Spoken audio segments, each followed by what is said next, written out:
চলতেছে, এগুলো দেখাচ্ছি। দেখেন আসলে টাকাগুলো পুড়ে ছাই হয়ে যাচ্ছে, সেগুলো তারা দেখাচ্ছে। আসলে খুবই দুঃখজনক বিষয়।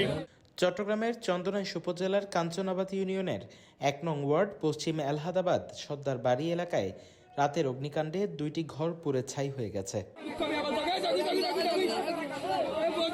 স্থানীয় সূত্রে জানা গেছে, শুক্রবার ২৩শে জানুয়ারি সন্ধ্যায় বৈদ্যুতিক শর্ট সার্কিট থেকে আগুনের সূত্রপাত হয়। মুহূর্তের মধ্যে আগুন ঘরের চারপাশে ছড়িয়ে পড়ে এবং ভয়ঙ্কর আকার ধারণ করে। অগ্নিকাণ্ডে ঘরের সব আসবাবপত্র, ফ্রিজ, স্বর্ণালংকার এবং নগদ অর্থ পুড়ে যায়। এছাড়া গৃহপালিত পশুও আগুনে ভস্মীভূত হয়। স্থানীয়দের অনুমান এতে প্রায় ১৫ লক্ষ টাকার ক্ষয়ক্ষতি হয়েছে।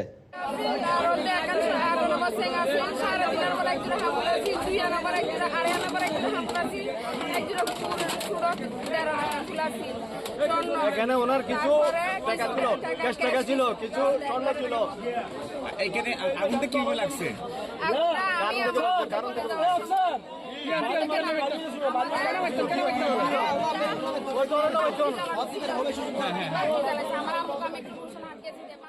অগ্নিকাণ্ডের খবর পেয়ে চন্দনাইশ ও পটিয়ার ফায়ার সার্ভিসের ২টি ইউনিট ঘটনাস্থলে পৌঁছে এবং স্থানীয়দের সহযোগিতায় আগুন নিয়ন্ত্রণে আনে।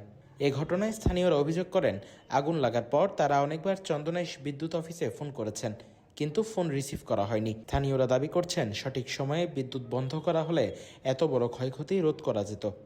দুর্গতবশত এখানে আগুনটা লাগছে। আগুন লাগার পর সম্পূর্ণ মালামাল ক্ষয়ক্ষতি, কোন একটা জিনিসও বের করতে পারে নাই। শেষমেশ হয়তো বা মানে কাপড়ও নেই।